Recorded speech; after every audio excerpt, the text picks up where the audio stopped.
I've been struggling with a lot of stuff. Knowing that living in Boise, and I know it's a few black Americans out here, but still struggle with certain things that's still going on.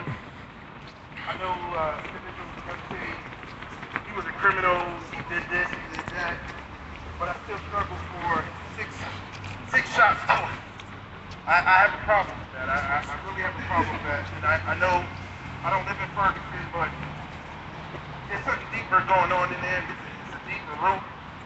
I also been having a lot of conversations with individuals that talk about the rioting that's going out there. You gotta understand, it's not the fact that the rioting is happening, it's the fact that why is that rioting happening.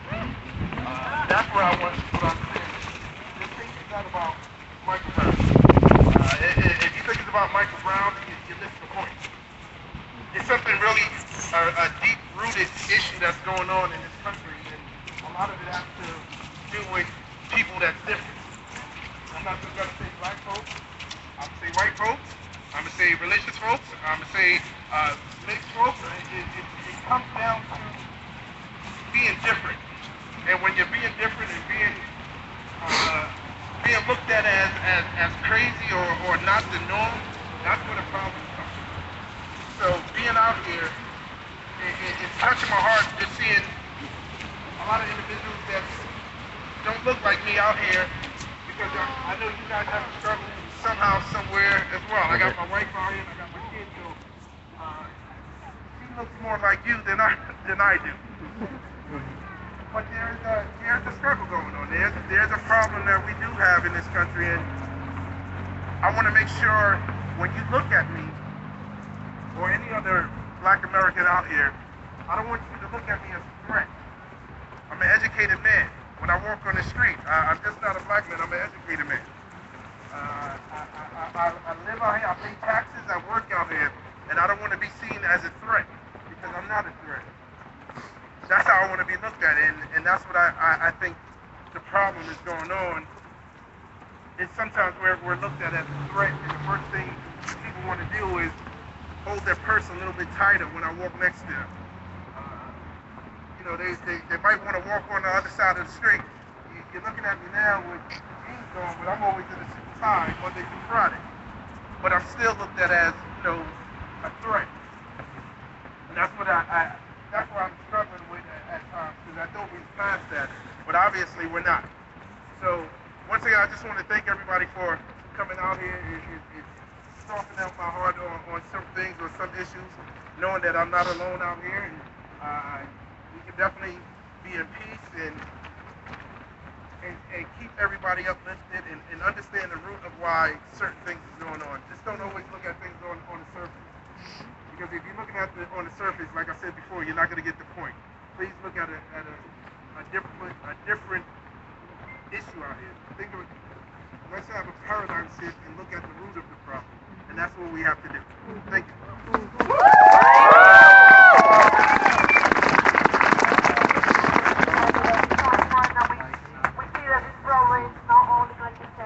What's happening everywhere.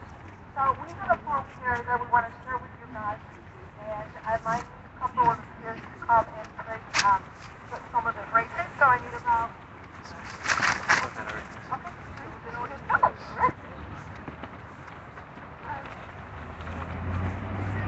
A poem that my friend wrote. We can't be here tonight, but she and I have been talking over the phone and over meals together. Ever since this all happened, and I just want to share this on her behalf. Her poem's called "These Two Hand Grenades Called My Heart."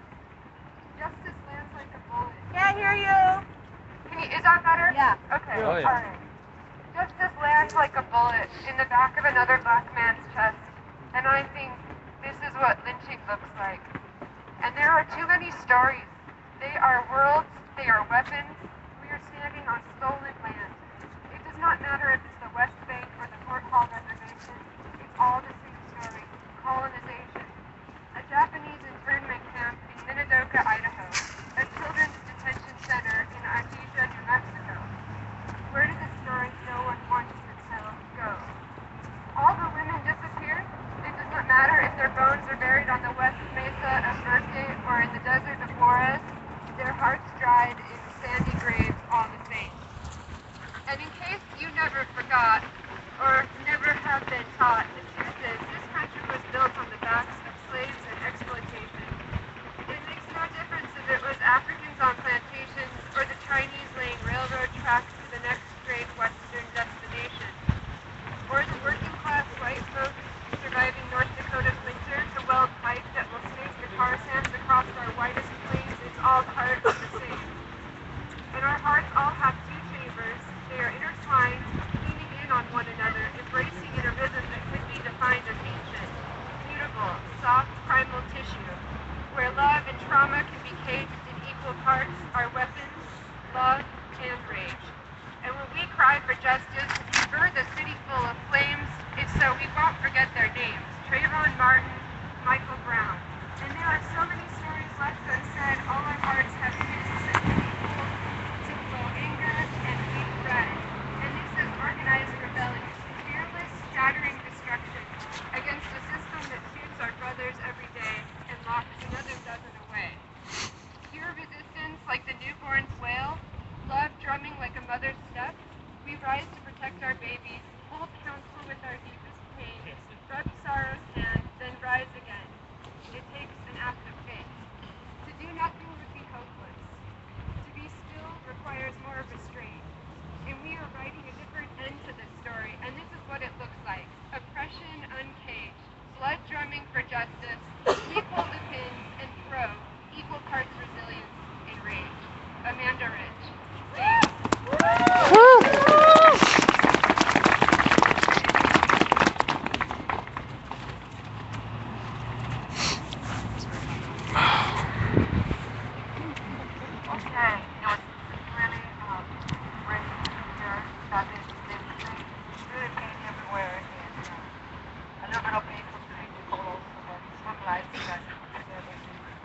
These young students, young people that shared this earlier, and I would love to have you or you to come to me and give some testimony on what you feel, on what you have seen and experience that you have.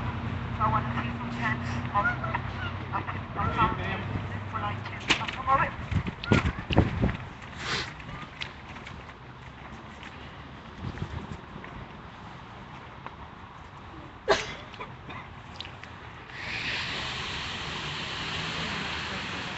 Speak into it. It's on, just speak into it. So I'm a little challenged on that front. Hard to follow, that was an amazing perspective. Having grown up in Idaho all my life, the face is very similar to mine. Sometimes it's hard to make that exchange. I put that very, very clear. I'd like to give you a similar perspective if I can. Coming from a different world, from Twin Falls, Idaho, I live in San Francisco now.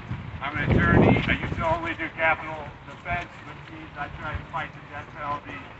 And really, that's at a different stage of what Michael Brown saw, which was execution on the street. And the problem is, my clients who are on death row got the process at some point, and Mr. Brown did not. And what we saw with the grand jury was a parody of what the criminal justice system is. I've never once had a client who was given time to make a statement after talking to his attorney who reviewed the evidence in the case.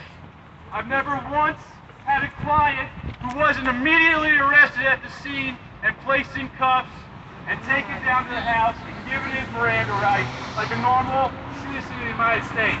Right. So they weren't dealing with the citizen. And from that point on, things only got weirder. And I'm trying to explain this because this is such a parody of what we have here in the criminal justice system. This is public trials. Witnesses are supposed to testify in front of citizens who can evaluate the credibility of the process, and that's not what we got.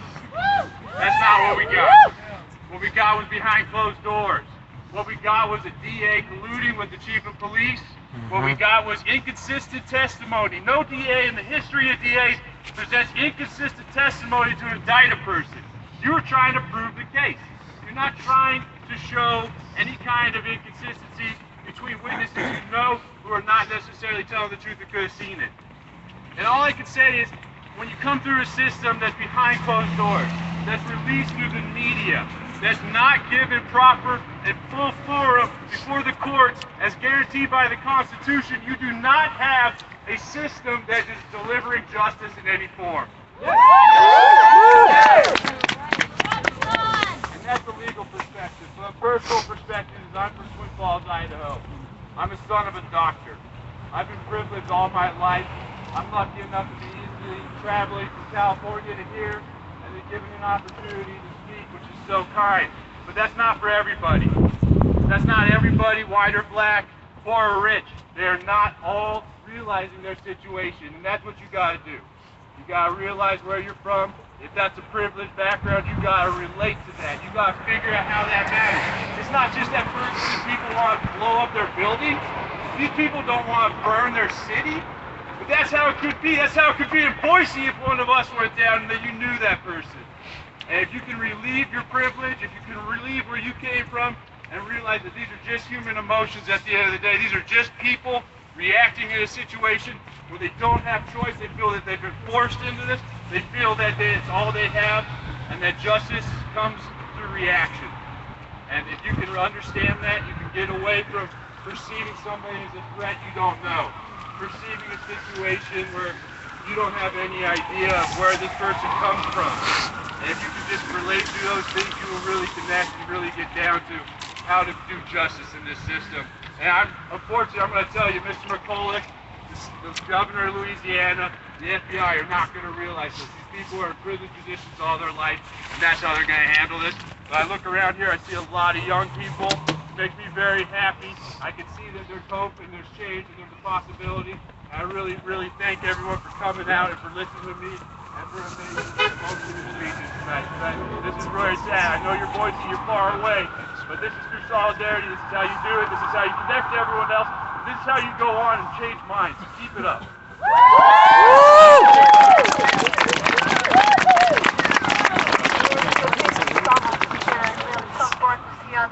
On the lawyer side, how actually the legal aspect of it.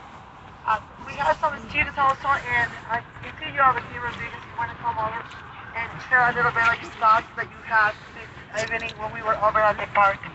And most of the people that was here a couple hours ago that they actually dared to walk in the middle of the street, so you want to share over that and some thoughts that you had before.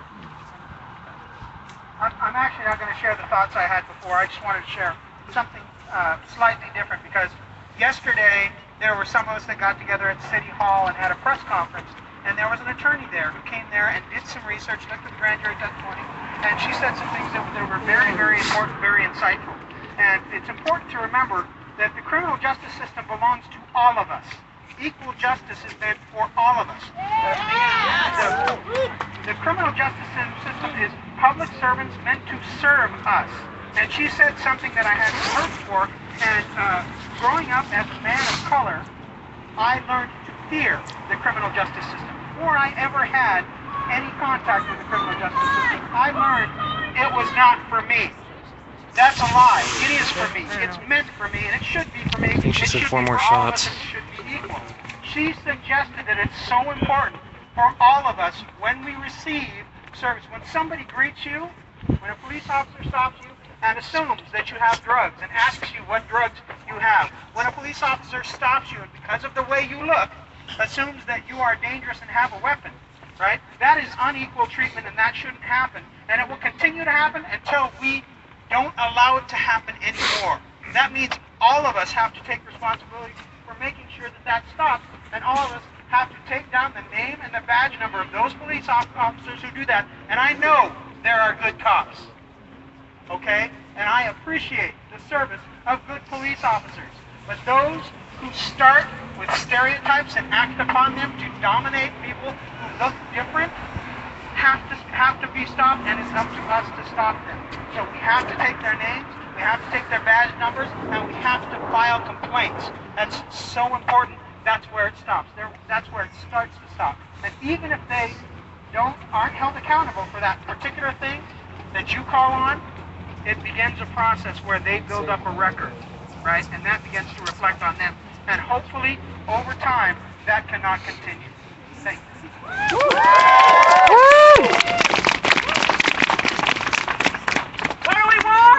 Justice! What do you want? Now! Turn!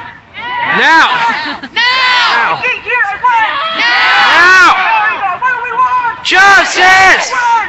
Now! Run! Now!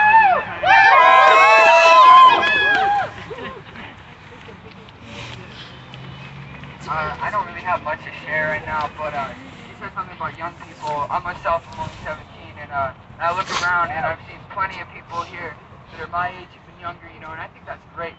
You know, like, we're standing up for something, you know. I've gotten so much crap lately, within the past week, since I told people I was going to be marching. Got so much crap. Oh, you know, that's a worthless cause, you know, like, we're in Idaho, and no one's going to see it, no one's going to care. You know, it doesn't matter. We are part of the change that's going on in this country. We are country, you know, because I see all this injustice. Yeah, like that gentleman over there said, you know, I grew up privileged. You know, I grew up being white, you know, and so, like, when I looked around, and I was ignoring it, you know, for so long, because, you know, it never got any attention, you know, but now growing up and seeing it in the world, you know, it's like, it needs to change. This needs to change, and we are the start of a revolution, of a change in this country, and it starts with us young people, you know? So keep standing up. It's so great to see all of you here, and no justice, no peace. Thanks. We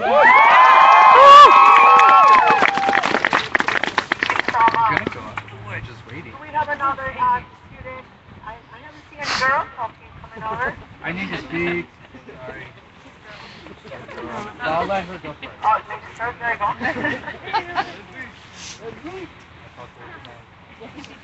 I'm actually genderqueer, so they them.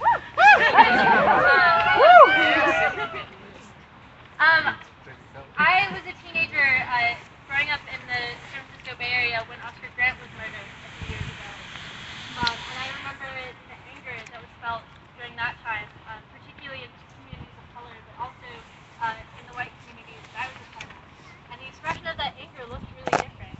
There were riots in San Francisco and Oakland after Oscar Grant was murdered, just as there are riots going on now.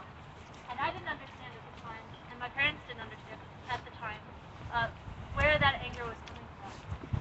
And now, years later, Mike Brown, so many have died since Oscar Grant, and most recently, Mike Brown and the 12-year-old boy who was shot and killed. Samir Rice. I spent the last week in Ferguson and in St. Louis, and protests are going on there 24 hours a day. Protests are going on there 24 hours a day, and so for the last week, people taking to the streets have seen the brutality of a police force that is trained to shoot to kill black unarmed teenagers, and then is trained to push down resistance with tear gas, with rubber bullets, with live ammunition.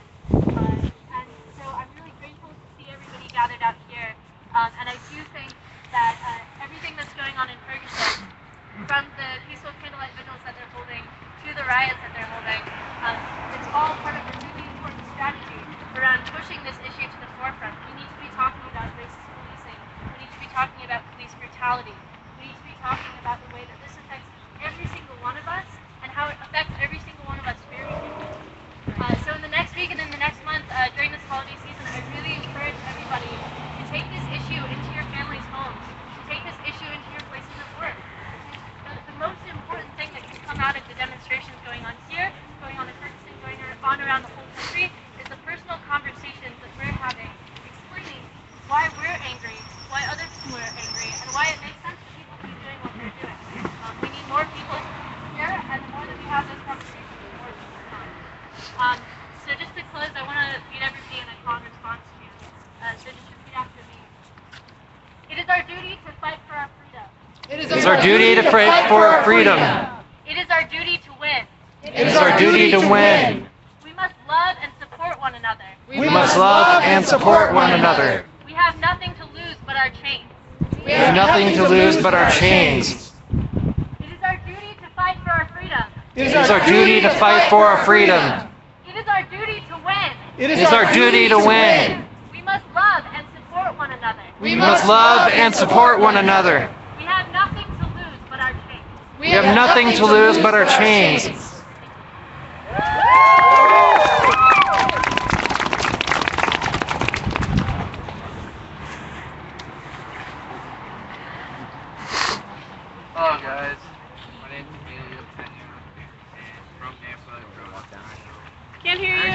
Right. I have two things to say. The first one is actually a statement, and the second one is a message.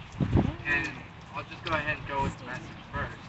But the message is from my brothers and sisters of Anonymous. I don't know if you guys pay attention to the stuff that goes on as much as me, but I would love to. I don't know who pretty much anyone is. I just know by code names. But pretty much what goes on is from the first operation is Operation Ferguson was just gathering details, and a lot of those details was just live cam videos of people running out. But following up from the very first incident of Michael Brown that led up to the multiple rallies and riots that went on, and then eventually to the grand jury giving out a statement.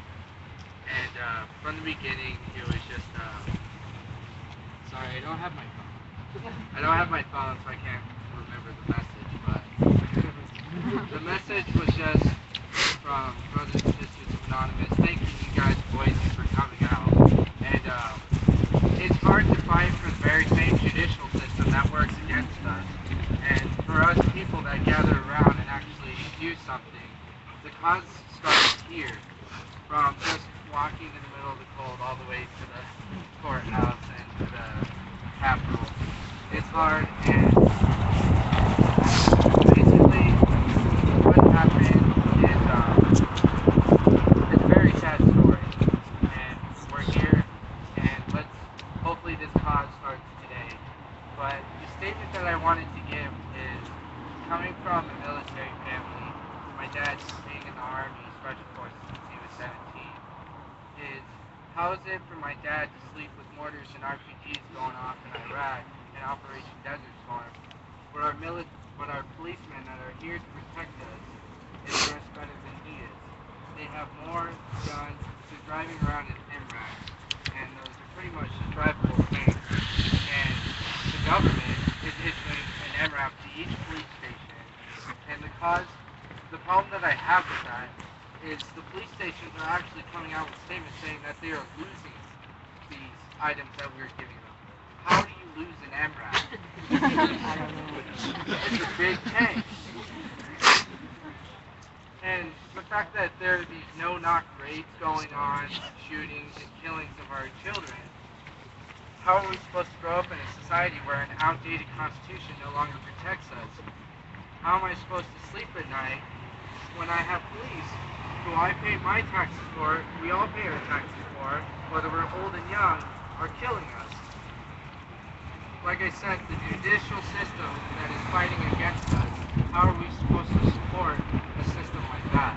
How are we supposed to support a government that no longer works? And today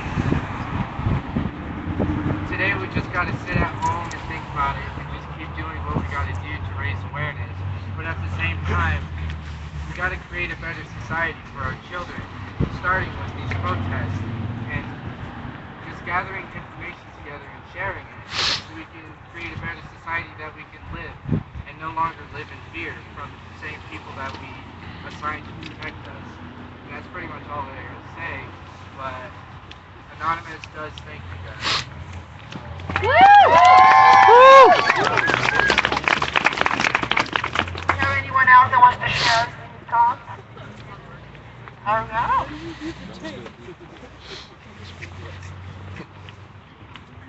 I would just like to remind everyone, well, first of all, thanks for coming out. It's nice to see so many people out here. And I would just like to remember that we are here to protest a system that does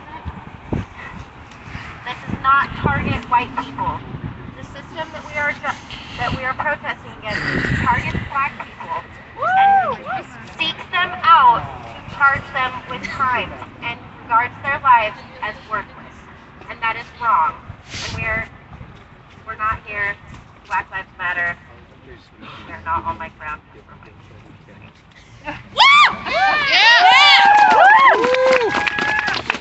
Let's throw one more hand somewhere around there. There you go. Come on. After this testimony, we're gonna sing one more time, and then start walking. Some of you guys are not feeling something like that. Go ahead. Can you guys hear me? A little louder. Okay, I'm Kaylee. by the way. I'm obviously white. I'm never going to have to clutch my hand over my heart seeing red and blue sirens behind me and have to fear for my life. I'm never going to be oppressed by this system. And that terrifies me. But I will be damned if I'm not going to say anything about it. Because I have the power to say something about it. I have the power to make a change. And I just want to quote the late Gil Scott-Heron when he said, "The revolution will not be televised." And that is the most powerful thing. We are part of the revolution. The revolution is alive and we are living it. And I just want to thank you all so much for being out here. I don't know if this means as much to you as it does to me. We're all cold, but being cold is nothing compared to being shot dead and left in the street for 4.5 hours. This is not just about Mike Brown. This is about everyone who's been killed by police for the color of their skin. If you don't think this is about race, you're wrong. And we are all here because we all love you. And we are standing up for something that is wrong. And we are going to make a change. The revolution will not be televised. The revolution will be live.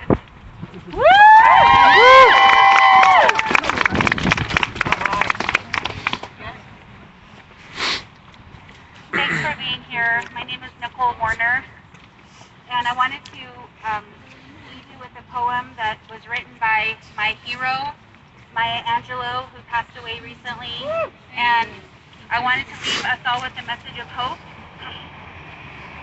This poem is called "Still I Rise." You may write me down in history with your bitter, twisted lies. You may tread me in the very dirt, but still, like dust, I'll rise. Does my sassiness upset you? Why are you beset with gloom? 'Cause I walk like I've got oil wells pumping in my living room. Just like moons and like suns, with the certainty of tides, just like hope springing high, still I'll rise. Did you want to see me broken, bowed head and lowered eyes, shoulders falling down like teardrops, weakened by my soulful cries? Does my haughtiness offend you? Don't you take it awful hard? 'Cause I laugh like I've got gold mines digging in my own backyard. You may shoot me with your words. You may cut me with your eyes. You may kill me with your hatefulness. But still, like air, I'll rise. Does my sexiness upset you? Does it come as a surprise that I dance like I've got diamonds at the meeting of my thighs? Out of the huts of history's shame, I rise. Up from a past that's rooted in pain, I rise. I'm a black ocean, leaping and wide, welling and swelling, I bear in the tide. Leaving behind nights of terror and fear, I rise. Into a daybreak that's wonderfully clear, I rise. Bringing the gifts that my ancestors gave, I am the dream and the hope of the slave. I rise, I rise, I rise. Thank you.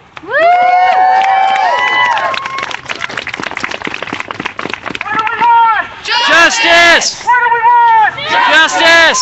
Now! I can't hear it. What? Now! What do we want? Justice! Now! That's how I died. I really want to warm up a little bit over there. We're going to sing one more time, and I know that all of you were taking a little piece of what's happening today. I truly believe that every mind that is sitting right now next to each other is so powerful that it can really create a extremely change that we are actually looking for.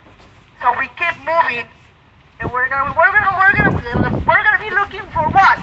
For justice. What do we want? Justice! What do we want? Justice! I Now! can't hear it. When? Now! We shall Overcome. We shall overcome.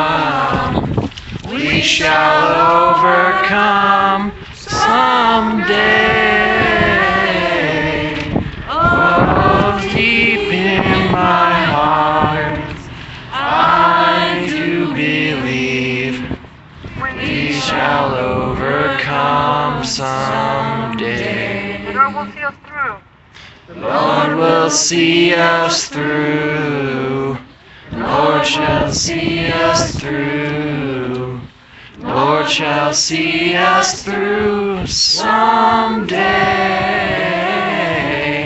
Oh, deep in my heart.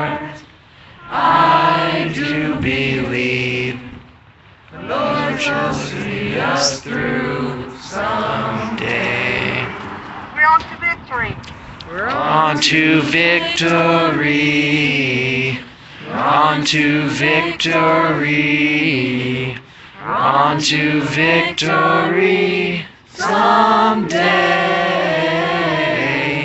Oh, deep in my heart, I do believe. On to victory someday. Walk hand in hand. We'll walk hand in hand. We'll walk hand in hand. We'll walk hand in hand someday. Oh, deep in my heart, I do believe. We'll walk hand in hand someday. We're not afraid. We are not afraid. We are not afraid. We are not afraid today. Oh, deep in my heart, I do believe. We are not afraid today. Truth shall make us free. Truth shall make us free. Truth shall make us free. Truth shall make us free someday. Oh, deep in my heart, I do believe. Truth shall sing us free someday. We shall live in peace. We shall live in peace. We shall live in peace someday. Oh, deep in my heart, I do believe. We shall live in peace someday. What do we want? Justice! What do we want? Justice! Now! Now! What do we want? Justice! What do we want? Justice! Heads up! Don't shoot! Heads up! Don't shoot! Heads up! Don't shoot! Heads up! Don't shoot! Heads up! Don't shoot! Heads up! Don't shoot! What do we want? Justice! What do we want? Justice! Now! I think you're a word! Now! Guys, thank you so much for being here today and stay on Facebook. We're gonna keep on with activities, and thank you so much, guys, and get some really hot cocoa or some coffee.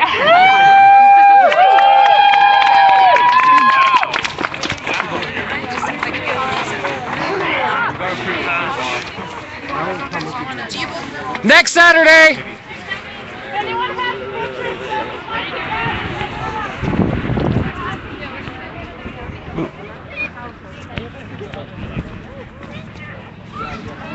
Just walk right into newscast. What shall we do now? Took off right where we got.